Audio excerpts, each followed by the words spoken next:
Hi everyone, welcome to Terminal City Club's online video series again. I'm going to talk a little bit about knives today, obviously something that is central to what we do in the kitchens at the club. Chefs have hundreds of knives, we have knives for this, knife for that, knives for all sorts of different jobs. At home and for most people, really you probably need two good knives to accomplish most things.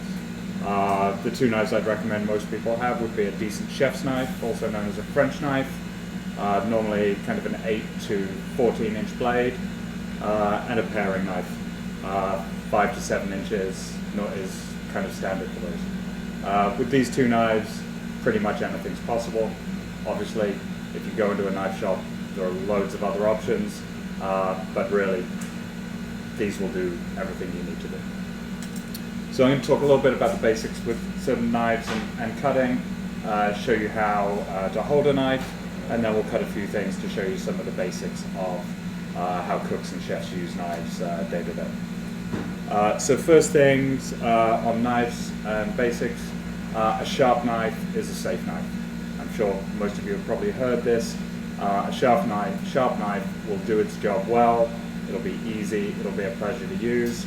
A dull knife is harder to do the job it's supposed to do, and you're more likely to cut yourself, hurt yourself. A cut with a dull knife is generally a worse cut than a cut with a sharp knife. It seems counterintuitive, but trust me, we've all been there, we've got the experience. Second thing, there is a huge range of options for example, a chef's knife, in terms of style, in terms of price range. The most important thing is that you feel comfortable with it. It could be a $50 knife from IKEA, it could be a $1,000 knife from a knife master in Japan. As long as you're comfortable with it in your hand and you're comfortable with using it for the job it's intended, that's probably the right knife for you. If you're afraid to scratch it, that's too expensive a knife. It's a tool, just like a screwdriver is a tool for a carpenter. It's there for the job it's supposed to do. This is my chef's knife. It's a fairly mid-range knife. I think it cost me $150 or so. I've had it 10 years. It does everything I need. It'll last me my entire life. Okay, so you need knives. You need a good solid cutting board. I really like wood. In the club we have a lot of color-coded boards for different things, for food safety. But a board or two in your house that you're comfortable with and you like to cut on, again, is what you need. You need a board that's sizable enough for the job you want to be doing. So generally a bigger board is more practical, you've got some space, you're not trying to crowd into a tighter space. Last thing with a cutting board, you want to make sure it's secure. At home I've got kind of faux marble counters. All cutting boards just slide around on them. So you can buy boards that have grips on the bottom, they'll do the job and they'll hold in place, or a damp cloth, a damp piece of paper towel, something like that under your cutting board will keep it in place. When you're doing your jobs, it won't be moving around. So, nice damp cloth, my board's on top, I'm good to go. Okay, I have a steel. A steel is what we use to sharpen a knife day to day as we're using it. You hold the knife in your knife hand, obviously, the steel in your opposite hand, and you run the knife from heel to tip down the steel. Same number of times on either side, keeping it to a consistent angle. Okay, the steel will just keep your knife sharp in between uses. For keeping a knife sharp more long term, electrical sharpeners are fairly common these days and do a good job for the home cook, or there are knife services that you could engage to sharpen knives for you. Like I said though, keeping your knife sharp is an important aspect of enjoying using a knife and working with a knife. It'll be safer, it'll be more effective. Okay, next thing is holding a knife. The common thing I think we see a lot, and a lot of people do, people coming into the industry we see, is people tend to hold a knife with a finger along the top, feeling like that's providing them with balance and guide and control. It's not, it's actually giving you less control. The ideal way to hold the knife is with all your fingers on the one side, gripped around the bottom of the handle, and your thumb on the other side of the knife. You have more control. Obviously, you keep your finger up from the heel, you have more control of the knife, you'll work better.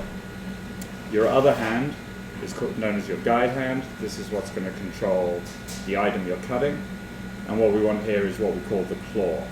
You don't want your fingers out like this because you're going to do that eventually. So how we work, we call it the claw. Our fingers are curled in, our thumb is tucked behind, and our knife will run against our knuckle. It'll provide us a guide of where our knife is and how it's moving. You won't cut yourself. Okay, so I was going to show you 2 or 3 basic ways to use a knife. There are really kind of 3 ways you use a chef's knife, and then I'll take a few pretty common products and show you how we cut them up in a couple of different ways. Okay, so the first way to use a knife is what's kind of called the draw. I've got some red pepper. This is a good way to cut if you're wanting to cut strips for kind of a stir fry, some sort of fast thing, crudité for kids, that sort of thing. So for this, you're really just going to use the tip of the knife. You've got your hand holding your product, and you run the tip of the knife through the product.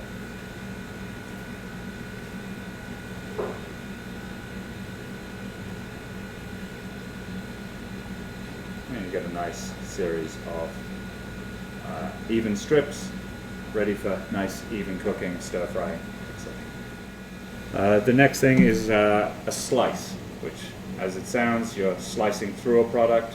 If you're slicing things, you're generally using the middle section of a knife. And so you've got your claw holding your product, and you run the knife through the item. Use the middle part of the knife from the back to the front. That's a slice. And the third is referred to as a chop. This is probably the one you see in videos and on TV that looks cool and exciting and everything goes really fast. So here you're really using the length of the knife. The tip remains on the board as you cut. So tip's on the board, and you bring the knife down, up, down.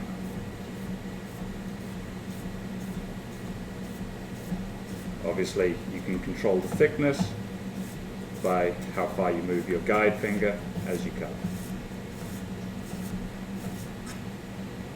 That gives us a nice, even slice, ready for, in this case, a coleslaw, something along those. The other important thing with any knife work, keep a good, clean cut workspace, uncluttered. You've got the space, life will always be easier, less risk. Okay. So with those 3, the draw, the slice, and the chop, pretty much those are the 3 ways a knife works. And cooks who go to cooking school get taught all these fancy terms, Julienne, brunoise. These all come from using those 3 basic ways of cutting. So I've got a few kind of standard bits of produce here, and I was just going to go through a few ways we cut a few things to give you a quick demonstration. We'll start with onion. So I peeled and prepped my onions. Another little kitchen tip, do all your cleanup first. So before we started, I cleaned all my veg, all my waste is gone. Now I've got a nice clean space to work through as I do my cutting. So we'll do 2 things with an onion. First of all, we'll do slices. So slicing an onion, I've cut it in half. I've got it this way around. And again, we're going to use the slice so the knife's going to stay on the board. We're just running through. Steady, even cutting.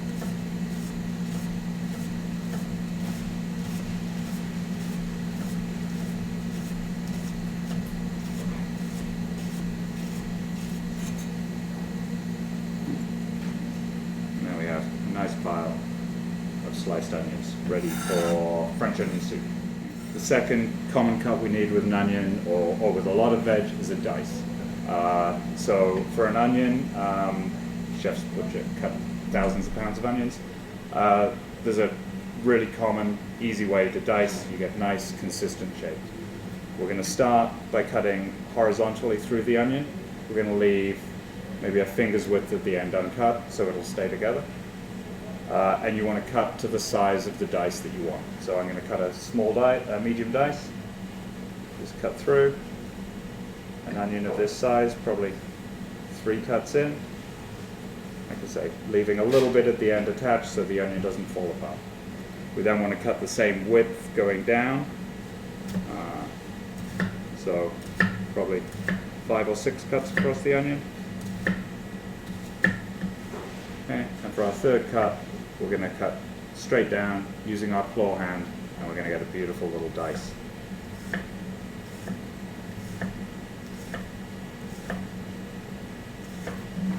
Consistently sized diced onion ready for sauteing, for whatever recipe calls for your diced onion. Next thing I'm going to show you is cutting, we'll do French fries with potato, and show you how you take cutting something like a French fry shape, what we call a baton, into a dice.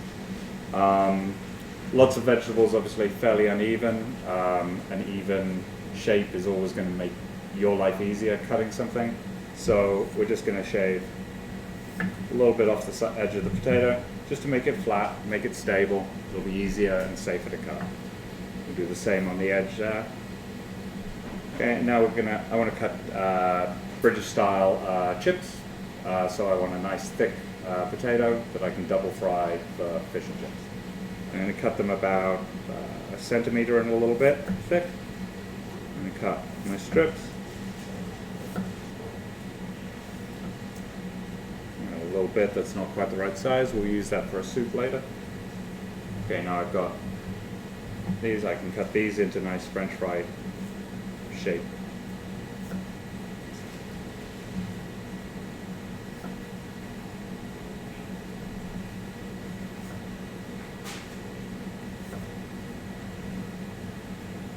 There we go. We got half an order of French fries ready. Once you've cut something into strips, you're obviously, or batons, you're halfway to having a dice. So now we've got our even strips. We'll line them up nicely. Just trim off the irregular ends. And we can cut a nice regular dice of the potato, which now you can make hash browns. One of the other phrases you probably hear is Julienne. So Julienne is just a very fine strip. Carrots are very common veg for cooks to have to Julienne. So again, we're going to start by making our carrots stable so it's easier for us to cut. We've got a couple of pieces that will go into our stock pot later on. And then we're going to cut very thin strips that will, very thin planks. We'll then be able to cut into a thin julienne. Okay, so these are going to be about 2 millimeters thick.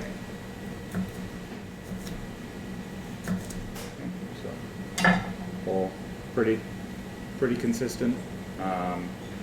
We'll keep those in nice even piles.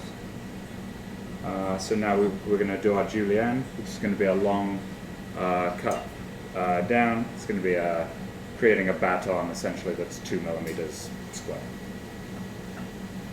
So tip of the knife stays on the board and the knife works through the carrot.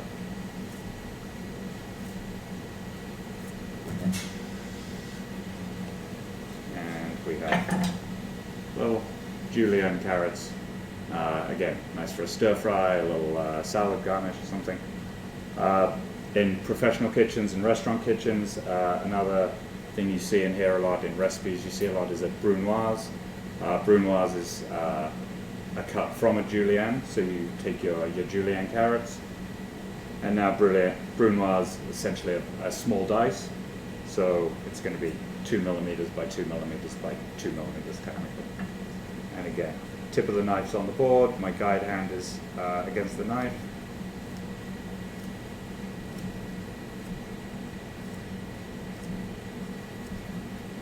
And we've got a nice consistent brunoise.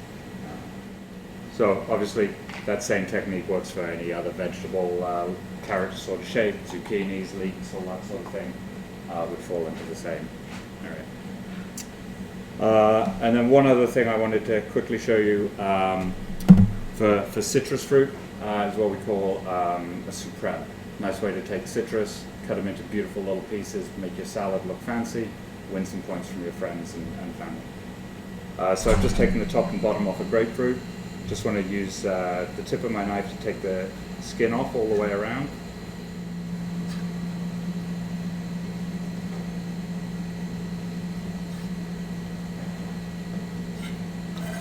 So this is going to give you a chance to get comfortable using your knife doing souffrens, because you're going to be holding your citrus in one hand. Using the knife, you're going to cut along either side of the pith within the citrus to remove the fruit and leave the pith. So using the bottom part of your knife, you're going to run down one side, down the other, and your segment's just going to drop out. Same again, nice gentle, comfortable stroke with the knife, removing the segments.